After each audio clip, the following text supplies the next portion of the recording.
करे गिठाई उड़ा जाए खाना भाई, जो जानबूझ करके करता है। माइक भी डिस्टर्ब भी कर रही हो। बोल गोविंद भगवान की। ऐसे में ये जब इतना दोष रहित करती थी, यमराज ने इसको आज्ञा दिया कि ये जिस पात्र में बनाती थी उसी पात्र में खा लिया करती, इसलिए इसको बिल्ली का पहला चोला दो। और देखो पापा को, इसीलिए कहा जाता है कि जिस पात्र में भोजन बनाओ उस पात्र में भोजन ना खाओ। इसे बिल्ली का पहला चोला दो। और दूसरा, ये जो पति के प्रति दोष रखने वाली थी, जो समय समय पर हर प्रकार के कलह कलेश करने वाली थी, इसलिए इसका जो दूसरा चोला होगा वो क्या होगा? पूरा दूध। और जो इसने आत्महत्या किया है, ध्यान देना, कोई गलत काम करोगे तो पुलिस जब पकड़ के ले जाएगी तो पहले कूटेगी। ये जो कूटा है ना, कुटाई हुई है, ये फ्री की हुई है। सजा अभी कोर्ट सुनाने वाली है। अभी तुम्हारे पर कोई सजा नहीं लगा है, अभी तो कोई ठुकाई पिटाई हुई है। कितना भी मार के ले जाएंगे, तब जब सजा कौन सुनाएगा? जब कोर्ट में जाओगे, खड़े होगे, चाहे हाथ पैर तोड़ दिए हो मार के, सजा अब सुनाई जाएगी कि तुम्हें कारागार होगा कि जेल होगा कि छोड़ा जाएगा, वो कोर्ट फैसला करेगा। लेकिन अब तक जो ये कुटाई हुई है, ये बिल्कुल निःशुल्क हुई है।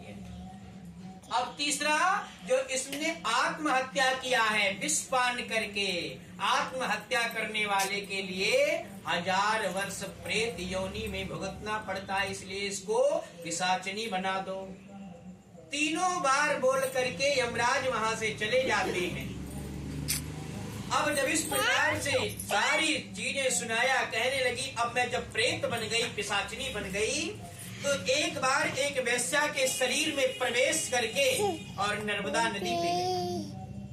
अब जब नर्मदा नदी पे गई, वहां पे तो इसे विष्णु भगवान के दूतों ने देखा, मुझे मार करके शरीर से निकाल के बाहर।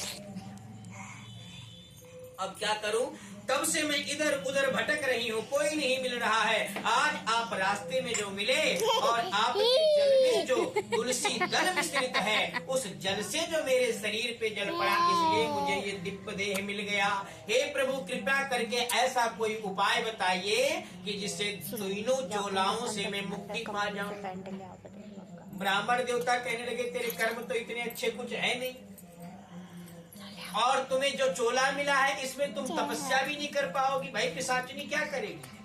तुम कहीं भगवान की कथा हो रही होगी, वहां भी नहीं जा पाओगी। क्या किया जाए?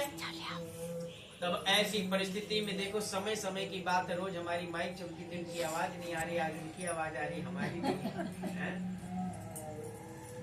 बोल गोविंद भगवान की।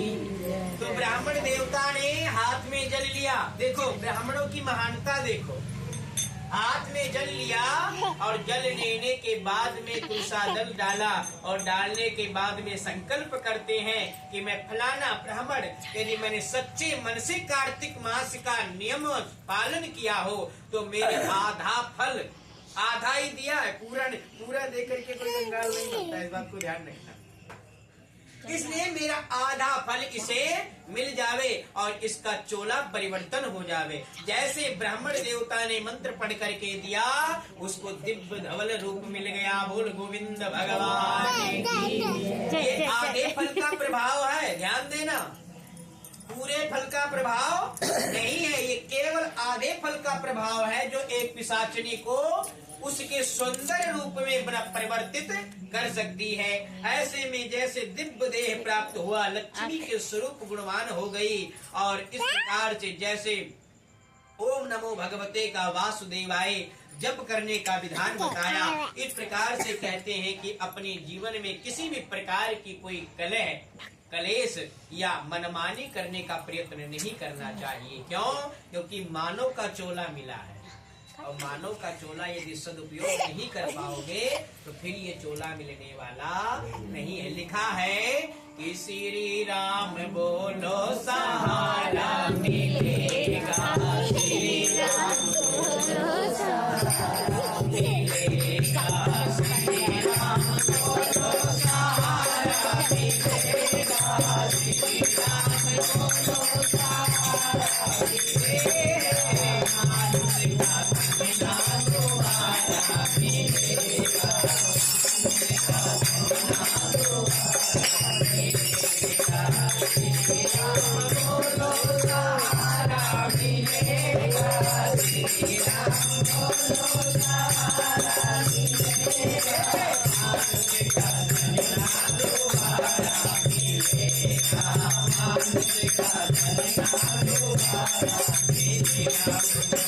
श्री राम जय राम जय